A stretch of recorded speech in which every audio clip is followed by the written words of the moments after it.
Sige po, good morning po, mga kapatid. Good morning. Sarap magpuri sa Panginoon, ano? Amen. So, ngayong umaga ay isang bagay na nais po nating pag-usapan ay patungkol sa pagsunod sa ating Panginoon. Tayo po muna ay manalangin. Dakilang Diyos, maraming salamat po muli sa pagkakataong ito na binigay niyo po sa amin para muli ka po naming sambahin, dakilain at pasalamatan sa aming mga buhay. Sa lahat ng ginawa mo sa amin, Panginoon, sa nakaraang linggo at sa pangkalahatan sa aming buhay. At maraming salamat din, Panginoon, dahil kayo aming Diyos na may alam ng lahat ng bagay at ang merong magandang plano po sa bawat isa sa amin bilang mga anak mo. Once again, O God, we commit to you this time. We ask for the presence, for the working of your Holy Spirit to work in our hearts, in the midst of us, as we listen to your word. And let your word indwell in us. At the same time, O God, allow us to practice them, put them into practice as we learn from it, O God. Again, we commit to you and even, O God, for our brothers and sisters who are not able to come and attend this fellowship, pagpalain niyo rin po sila, Panginoon. Ingatan at sa mga kapatid po namin dadalo mamayang gabi sa pananambahan, sila rin ay pagpalain mo at i-remind na umattend ng pananambahan. Again, to you be the glory, honor, and praise. We give back to you. In Jesus' name, amen. Okay, so pinamagatan ko po ang mensahe sa umagang ito na Our Father knows best. Totoo ba yan? Of course. Maging sa ating mga earthly fathers, sa ating mga tatay, ay sa mga anak, lalong-lalo na, huwag nyo pong kokontrahin ang inyong mga magulang, especially yung mga tatay kasi parents lang in general. Because by our experience, we know what's best for you. You know? Never contradict our advices. No? Kapag merong sinabi ang magulang na itong wag mong gawin yan, ito ang dapat sa'yo, wala namang iniisip ang mga magulang kundi sa kapakanan, ikabubuti ng mga anak. No? How much more ang ating Ama sa langit? No? He knows far better sa ating future, no? Ang ating buhay, ang makakabuti po sa atin. In fact, even before we were born, sabi ng Bible, alam na ng Diyos ang kanyang plano sa atin. Kung ano ang magiging tayo, everything, lahat ng plano, lahat ng mangyayari sa buhay po natin, ay nasa plano ng Diyos. Kaya ang tanong, will you obey God or man? Sino ang susundin mo, ang tao o ang Diyos? Sa atin, bilang mga Kristiyano, of course, number one dapat si Lord. Sa ating buhay, dapat number one si Lord. Si Lord ang dapat mauuna at masusunod sa ating buhay. Especially kung magpipili tayo kung sino susundin natin, ang ating Diyos o ang ating nanay o tatay. Malaking question yun, no? Who will you obey? Your father, your parents, or God? Mamaya, i-reconcile po natin yan kung kailan mo dapat sundin ang Diyos at kailan mo dapat sundin ang iyong magulang.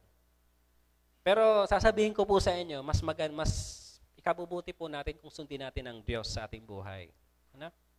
Because kapag inunod natin ang Diyos,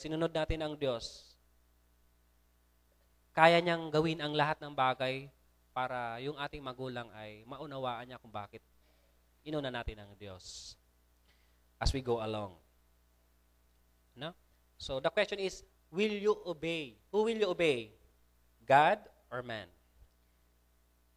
Ang sabi diyan, obey God always because His plan for us is always the best. Ulitin ko, obey. Sige, basahin po natin para ma-internalize po natin. Obey God always because His plan for us is always the best. Sabihin po natin sa ating mga katabi, kapatid, obey God always.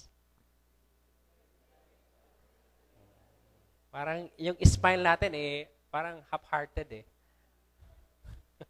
half-hearted yung ating pagsunod sa Diyos. Dapat seryoso. Kapatid, ano man ang mangyayari, sundin mo ang Diyos sa buhay mo. Jeremiah 29:11 says, nakalagay po diyan, "For I know the plans I have for you, declares the Lord. Plans to prosper you and not to harm you.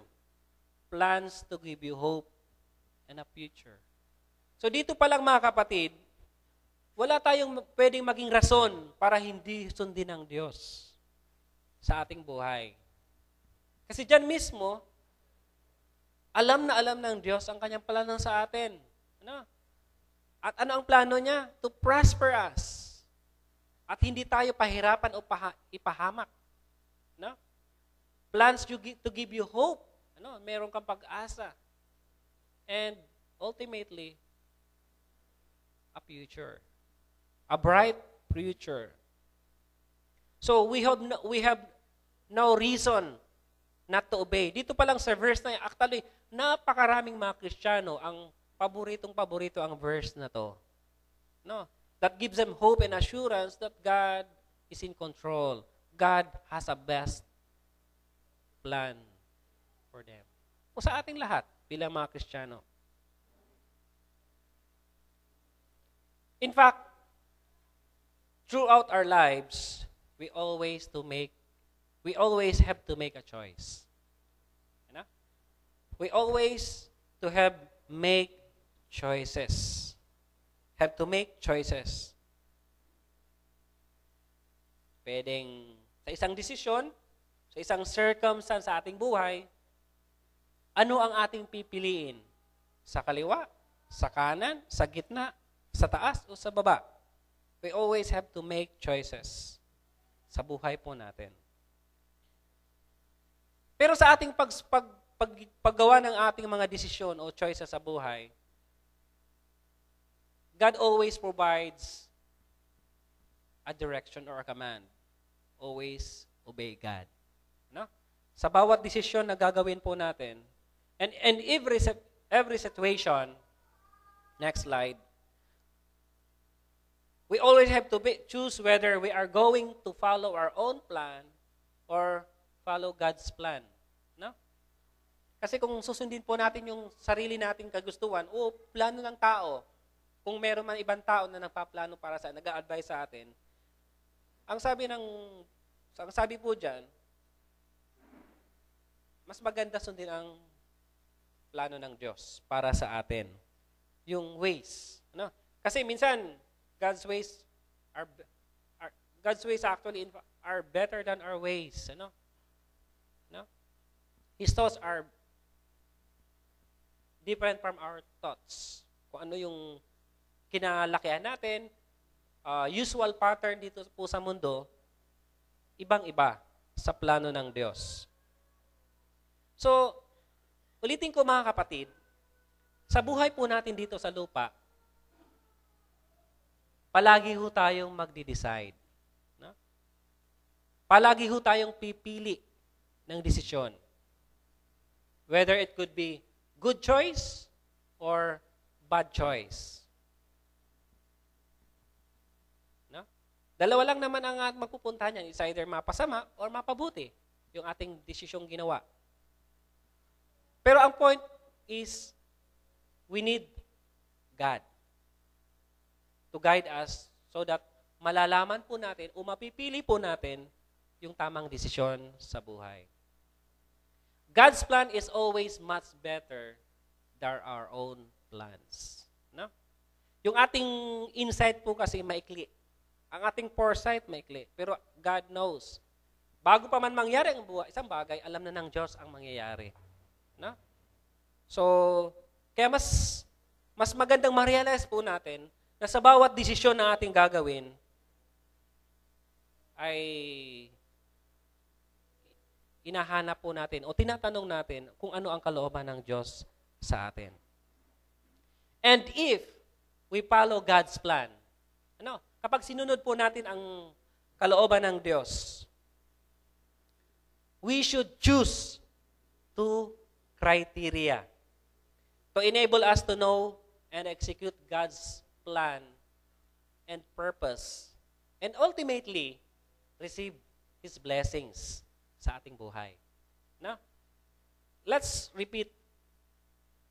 And if we do follow God's plan, kung gusto po nating masunod talaga yung plano ng Diyos sa isang desisyon na gagawin po natin sa buhay, kung ikaw man ay magtatrabaho, mag-aaral, pipili ng course, saan pupunta dito o hindi, tutuloy ba ako sa ganito o hindi, makikipag-partner ba ako sa business na ganito o hindi, ako ba ay mag-aasawa nito, aasawahin ko ba ito o hindi, pipili ba ako sa lahat ng choices po natin sa buhay, meron dalawang criteria na dapat po natin sundin.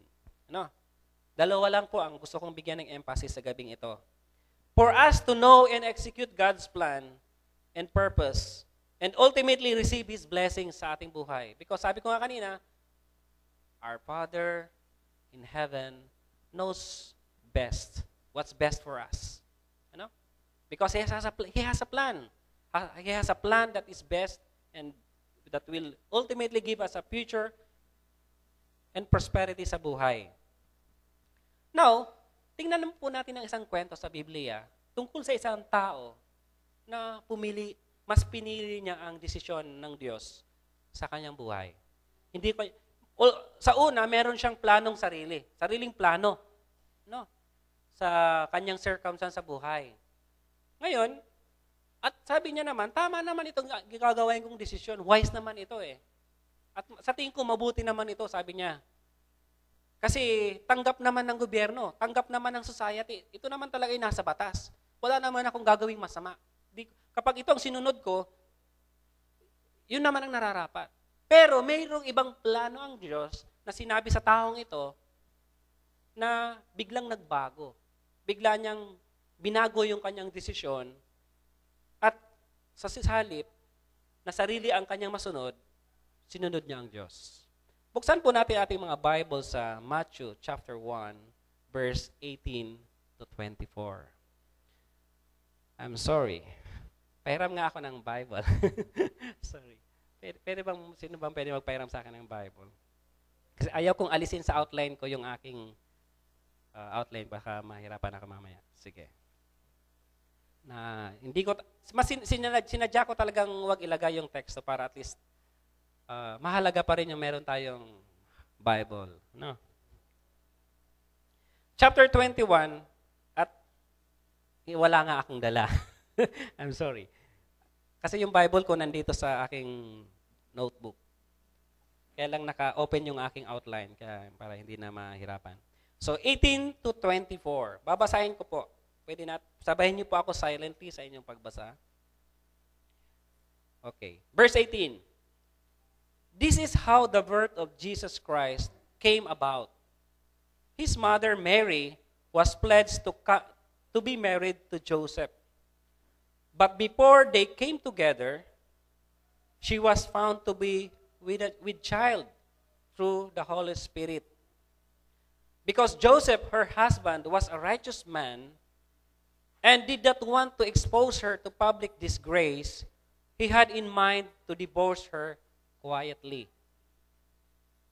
But after he had considered this, an angel of the Lord appeared to him in a dream and said, Joseph, son of David, do not be afraid to take Mary home as your wife, because what is conceived in her is from the Holy Spirit. She will give birth to a son, and you are to give him the name Jesus, because he will save his people from their sins. 22. All this took place to fulfill what the Lord had said through the prophet. The virgin will be with a child and will give birth to a son, and they will call him Emmanuel, which means God with us. Verse 24, when Joseph woke up, he did what the angel of the Lord had commanded him and took Mary home as his wife. Hanggang doon na lang. Huwag na natin pag-usapan yung verse 25. So, hanggang doon na lamang po, mga kapatid. Brother Winston? Thank you. So, titingnan po natin si Joseph. Meron siyang dalawang criteria na sinunod po dyan para malaman niya yung kalooban ng Diyos sa isang desisyon.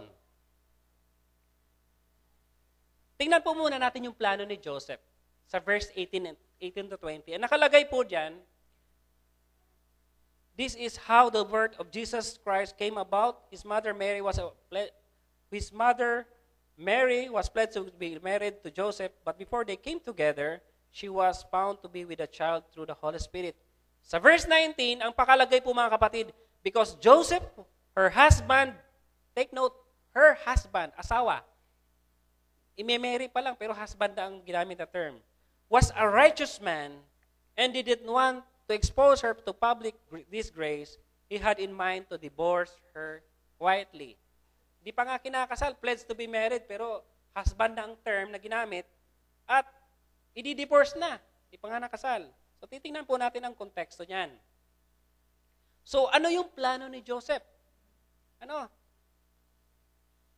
Bago pa man sila ikasal, nung malaman niya na buntis si Maria, ang kanyang asawang si Maria, nakakalaki, nawala. Ba't naman di pa nga buntis na, sino bang tatay niyan?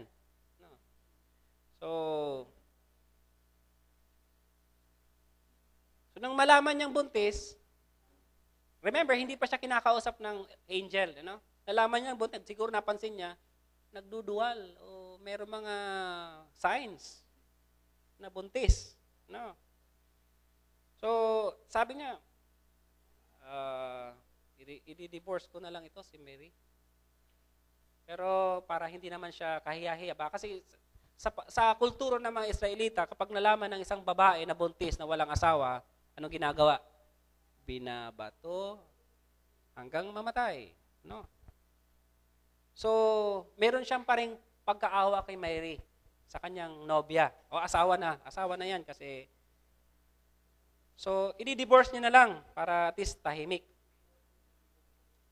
Tingnan po natin ang analogy. In contrast to Roman and modern law, sa panahon po natin, sa mga Israelita, sa Jewish people, engagements was a legally binding contract that could only be dissolved by divorce. Under this law, Mary was already Joseph's wife. Kaya nga, was already Joseph's wife, asawa na. Ano? After a couple became engaged, a woman stayed at her parents' home until the wedding ceremony. Living together and sexual consummation only took place after the wedding ceremony. So yun po ang kultura ng mga Hudyo, no? Compared sa atin, sa ating kapanahunan at sa Roman world, no? So asawa na talaga ni Joseph. Although ang engagement kasi kanila ay parang asawa mo na rin, no? Gagawan na lang ng seremonya ng wedding. Ang masaklap doon, tataka si Joseph, di nga sila nagsiping, bakit buntis? Kaya plano niya na lang, i-divorce. Kasi napaka-righteous niya naman bakit nakakuha siya ng lalaki, babaeng, kumbaga sa, may buntis. Wala naman siyang ginawa. No? Di pa nga sila nagsama. So, Joseph was a righteous man, as mentioned. And also, he was compassionate on Mary because he chose not to bring shame to Mary and release her from the contract of marriage by quietly divorcing her. Ano? Para wala na lang. So, yun ang plano ni Joseph. That's his plan. Para hindi naman siya mapatay, mabato. Secretly, i-divorce ko na lang si Mary. So yeah, that's his plan. And in fact, he was ready to execute that plan. Kasi yun ang kanyang nasa isip. Now, what about God's plan? What about God's plan? Verse 22 and 21. Tingnan po natin ang verse 22 and 21. Sabi diyan, but after he had considered this, after na maplano ni Joseph na itong bagay na to na i-divorce secretly si Mary, an angel of the Lord appeared to him in a dream and said, Joseph, son of David, do not be afraid to take Mary home as your wife, because what is conceived in her is from the Holy Spirit. So sabi ng angel, she will give birth to a son, and you are to give him the name Jesus, because he will save these people from their sins. So yun ang plano ng Diyos. Yun ang plano ng Diyos. God had a different plan than what Joseph had came up with. Exactly opposite. Tama naman sana yung plano ni Joseph. Kasi sa batas ng mga audio, ito, kapag merong isang babae na hindi pa nga kinakasal, buntis, so ayaw naman mapahiya niya si Maria, kaya plano niya na secret na lang. But this one thing sa nangyari po kay Mary is different. Kailangan ng intervention ng Diyos through an angel who talked to him. Sabi niya, Joseph, huwag kang takot. Panindigan mo ang iyong planong pag-asawa sa kanya, kay Mary. Kasi ang kanyang pinagbubuntis ay galing sa Diyos. Because Joseph was a righteous man, he readily accepted the fact that Mary is pregnant, at nireveal pa sa kanya ng angel na ang pinagbubuntis ni Mary ay papangalanan niya dapat ng Jesus, na siyang magiging tagapagligtas, magpapatawad sa mga kasalanan ng tao. Kung titingnan niyo mo ang kwento, wala ka man lang nakita nagtanong o nag-question, nag-murmur kay Joseph. Before we proceed to the two criteria na dapat po nating palaging tinitingnan every time we make decision, what can we learn from Joseph first? Number one, we are not to be too quick to implement the plans that we have come up in our situations. Huwag tayong padalos-dalos sa ating ginagawang desisyon. Di ba, meron tayong circumstance ito, pag-isipan mo nang, sabi nga, pakaisipan mo muna, makapitong beses mo munang pagplanuin o pag-isipan bago ka gumawa ng desisyon.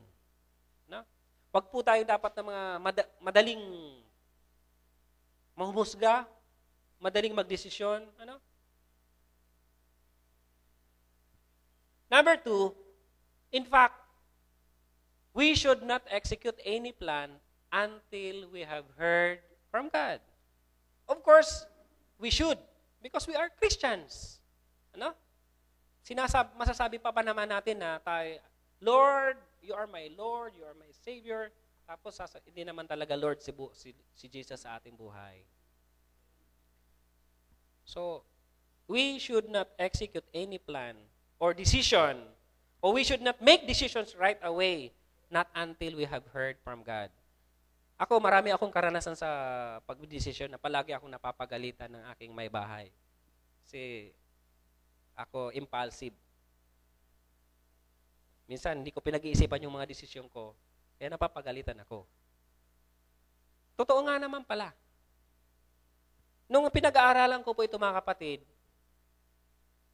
meron akong na-realize na tama nga yung mga sinabi ng aking may bahay sa akin noon. Bakit kailangang sundin ang mga principles na ito. Alam niya na pala to. Ako ngayon ko lang nalaman. So, number 3, we should always seek God and His will in every situation. And lastly, because God will be faithful to lead and guide us if we do have a heart for Him and seek His will above our own. Paulit-ulit po nating mine-mention, kinu-quote yung Matthew 6:33. Seek ye first the kingdom of God. Unahin natin palagi ang Diyos sa lahat ng bagay. Now, in making decisions in life, we will continually have to make decisions in difficult situations and circumstances. Di po natin madidinayan. Araw-araw, maya't maya ay magkakaroon po tayo ng desisyon. Malit man yan o malaki. Minor or major decision sa buhay. And to make the right choice, we must seek God's plan. Lord, sa bagay ba to? Sa decision ko bang ito? Ano ang plano mo? Ano ang masasabi mo? Ano ang plano mo? No?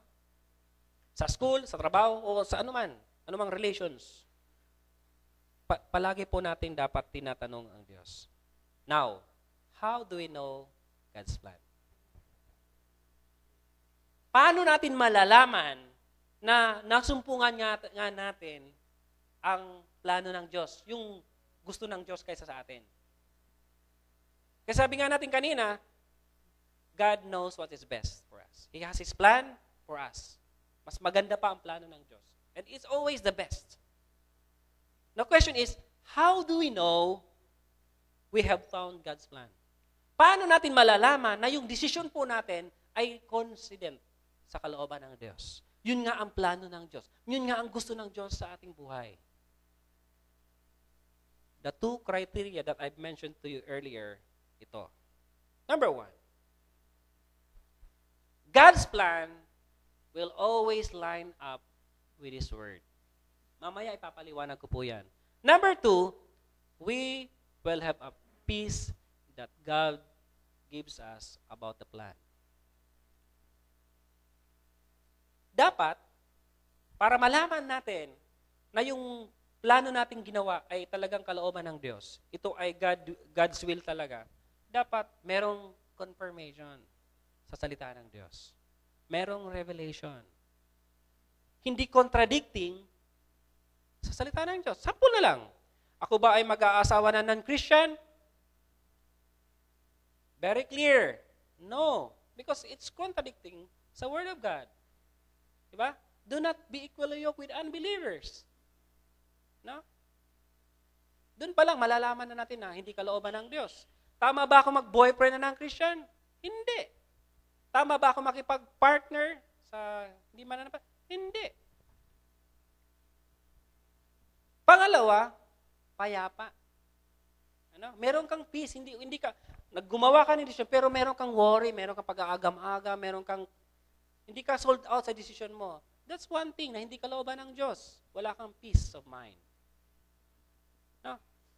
Now, let's study this in further details para mas ma-appreciate po natin. And if these two criteria is followed, it will enable us to perfectly execute God's plan and purpose sa buhay po natin. Yung sinabi ng Diyos, to give us a hope, a future. Yun ang plano ng Diyos sa atin eh. So number 1 criteria is God's plan will always line up with His Word. Verse 22 and 23, anong pinasinasabi po niyan? So ang sabi ng angel, Jose, huwag kang matakot na pakasalan si Maria. Siya ay manganganak. Ang kanyang pinabubuntis ay galing sa Diyos. Yan ayon sa nasusulat. So yun ang sabi ng angel. Sabi dito, all this took place to fulfill what the Lord had said through the prophet, the virgin will be with a child and will give birth to a son, and they will call him Emmanuel, which means God with us.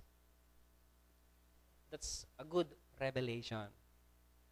So, in making decisions, my brothers and sisters, sa buhay po natin, minor or major decisions, always seek God's guidance through the Bible, through His revealed Word. No? Ang tanong, Doc, Pastor, ang kapal ng Biblia, baka mahirapan ako hanapin. Ang lami ng verses dyan eh. To tell you, my brothers and sisters, if we earnestly seek God, He will always reveal. He will always reveal. If we earnestly seek God, He will always reveal through His Word. Kung hindi man sa Bible, maaring sa Christian counselor, sa pastor, o sa inyong mga matured Christians. Di naman masama na mag-consult. Ano bang maganda gawin? So, pastor, brother, pwede ba akong tulong? Anong sa tingin mo mas maganda? Well, hindi man masama yun. No? Pero God will always reveal His will. Kung talagang uunahin talaga natin ang Diyos. Talagang sincere tayo sa paghahanap ng kalooban ng Diyos. Ang mahirap kasi mga kapatid, kunwari tayo nagtatanong, kunwari tayo nagsisik ng God's will, pero sa totoo lang, meron na tayong plano. Meron na tayong sariling plano na hindi na mababago. No? Yun ang nakakalangkot. So the angel that came to Joseph in a dream lined up with God's plan. No? With the word. No? So ni-reveal, kinonfirm, ito yung naging dahilan para maniwala talaga si Joseph na si Mary ay talagang pinagbubuntis niya ay galing sa Diyos. Meron pang kinote ang angel. Nasasabi sa nasusulat. Ano? Di ko lang na-quote. Ito ang kalooban ng Diyos. Isaiah 7:14. Nakot pala, nandiyan pala. Behold, a virgin shall conceive and bear a son and shall call his name Emmanuel. Yun pala ang kinote ng angel. So ikaw ba naman, ang Diyos na mismo nagsasabi, di ka pa susunod? Mayroon ng confirmation sa Bible. Sinabi ng Bible, bakit di pa natin sundin? Balikan ko na lang, sa pag-aasawa na lang. Nasa Bible na, clear, nag-asawa pa rin na ng Christian. So, mahirap. Mahirap na hindusin doon ng Diyos. Number 2. So, ulitin ko, para malaman po natin na ang isang bagay na ginawa nating desisyon ay kalooban ng Diyos, dapat may revelation. Merong confirmation sa Word of God. Kung hindi man sa salita ng Diyos, nahirapin tayo, magtanong ng mga matured Christians na maaaring makatulong sa atin. Hindi kung kani-kanino. No? Amen? Palakpakan natin ang Diyos. So, ganun po mga kapatid, kahalaga ang salita ng Diyos sa buhay natin. Kailangan po natin itong binabasa araw-araw, pinagmumuni-munihan. Lalong-lalo na kapag meron tayong mga desisyong gagawin sa buhay. No? We cannot find it sa ibang libro. Only through the Word of God. Romans 12:1 and 2. Ang gandang assurance niyan para malaman po natin ang kalooban ng Diyos. Sabi doon, tama ba? Romans 12:1 and 2. Verse 2 na lang. God's will. Ano yung God's will sa buhay po natin? Basahin ko, i-quote ko na lang yung verse 1 and 2 para mas madali. Sabi doon sa verse 1, my brothers or sister or their brethren, in view of God's mercy, offer your bodies as living sacrifices, holy and pleasing to God. This is your spiritual act of worship. Verse 2, do not conform any longer to the pattern of this world. Ulitin ko, do not conform any longer to the pattern of this world, but be transformed by the renewing of your minds. Then, you will be able to test and approve what God's will is. His good, pleasing, and perfect will. No? Number 2, God's plan always bring peace. No? Meron tayong tinatawag na peace of mind. Kapag nasunod talaga natin, ang pinili natin yung kalooban ng Diyos, merong peace of mind. Walang trouble. Walang aabala sa atin. No? Tingnan po natin na verse 24 and 25. When Joseph woke up, he did what the angel of the Lord had commanded him and took Mary, his wife. Agad niyang sinunod. No? Pagkagising, di ba? Hindi na siya nag-isip pa, nagdalawang isip, hingi uli ako ng sign. Pagkagising niya pa lang, sinunod niya kaagad ang Diyos. So meron siyang peace, meron siyang kapayapaan na sundin ang kalooban ng Diyos. No? Verse 25, he had no union with her until she gave birth to a son. Wala na pag-usapan yan. Sa buhay po natin mga kapatid, when we make decisions, kapag meron ho tayong worries, meron tayong pag-aagam-agam, merong problema na nagsusulputan, baka hindi kalooban ng Diyos. Pero kung smooth sailing yung decision po natin, it's God's will. Ano? Ako, marami ho akong karanasan sa pagdidesisyon na malimit nagkakamali. Minsan kasi, ang personality ko impulsive ako eh. Kapag nakagawa ko ng decision, na yun. Pero, hindi pala. Sabi ko na nga eh. Hindi pala kalooban ng Diyos. Kasi merong problema. Walang peace. Hindi ka rin mapakali. Hindi pala. Akala mo yun na yun, pero hindi pala ang kalooban ng Diyos. Pero kung kalooban ng Diyos, meron tayong kapayapaan. No, meron kang kapayapaan. Internally and outwardly.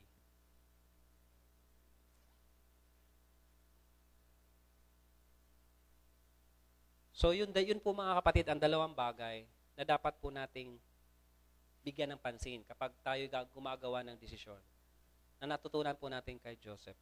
No? Always seek God's will. No? Because mayroong palaging confirmation ng salita ng Diyos sa bawat desisyon po natin.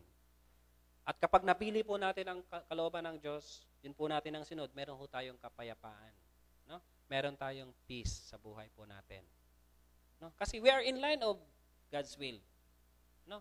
Kapag hindi ho tayo lumalakad sa kalooban ng Diyos, turbulent, maraming problemang papasok. Pero kung kalooban ng Diyos ang nasusunod, mapayapa. Mapayapa. Sigurado ho yan. Mapayapa. Minsan mga kapatid, ang dahilan kung bakit akala ko ho ba ang pagiging buhay Kristiyano ay ito na. No. Marami palang persecution, marami palang problema. It's a different story. Persecution is different. Pero yung problema sa bawat desisyong mali na ginawa po natin, asahan po natin may gulo. Kasi mali nga eh.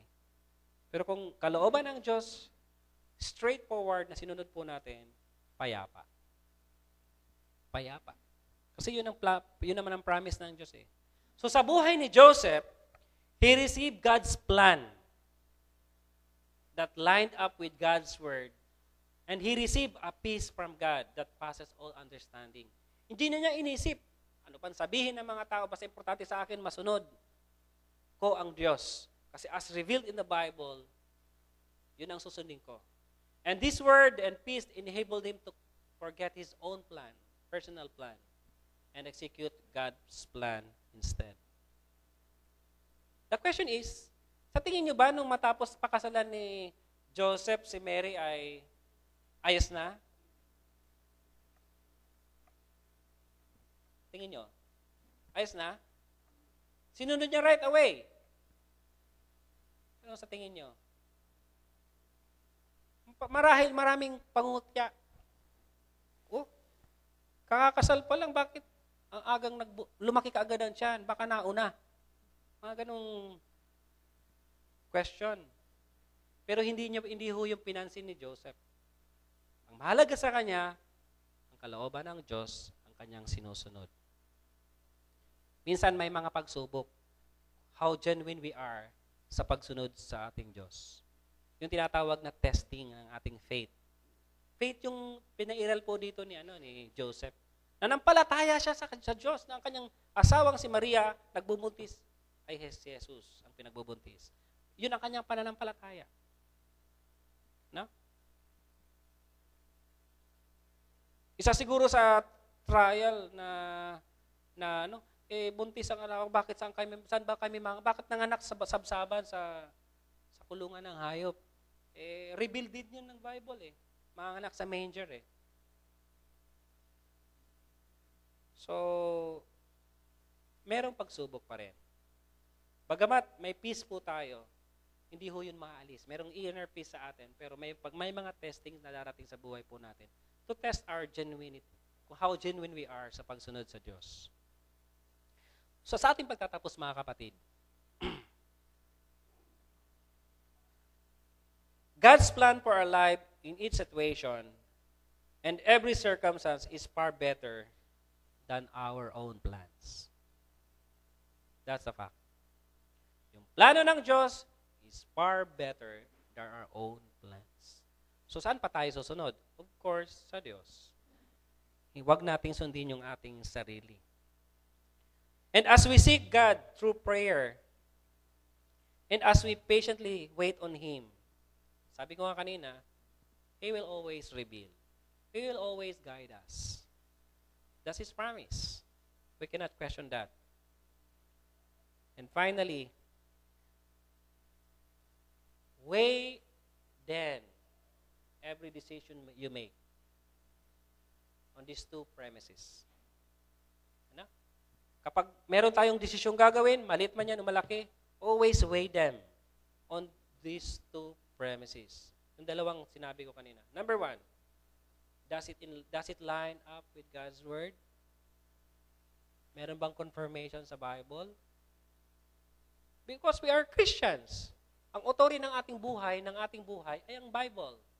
Sa lahat ng aspeto, desisyon na ginagawa po naman, dapat natin ang authority, ang salita ng Diyos. Hindi kung sino-sino. Number 2, do you have a peace? Do you have a peace? Or do you have peace about the decision you made? Yun lang naman yun eh. Simple. Pero kung magulo, baka mali. Baka hindi kalooban ng Diyos.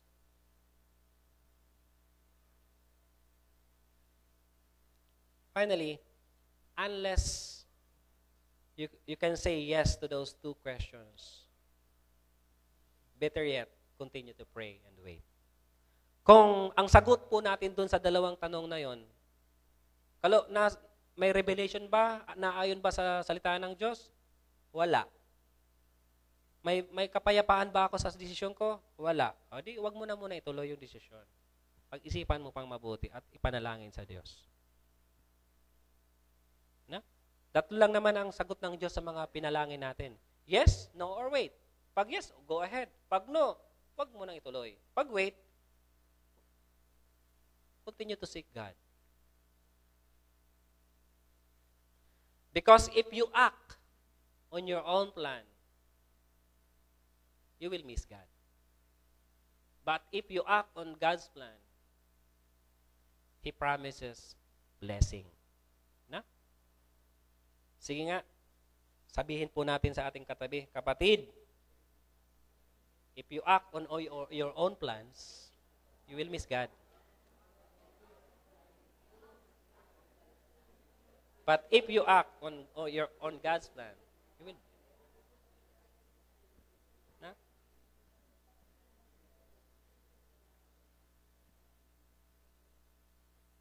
Yeah. Let's pray.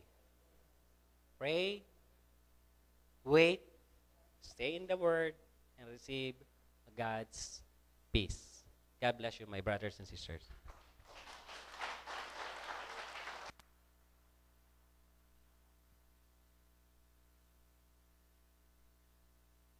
Po tayo po tumayo mga kapatid para awitin po natin yung response song sa mensahe.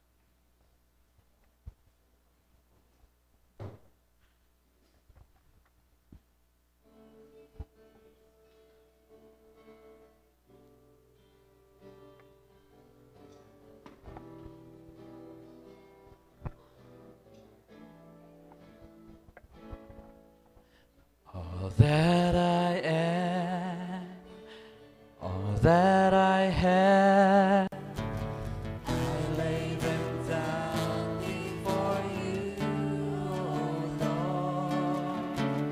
All my regrets, all my acclaim, the joy and the pain, I'm making them yours.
use it for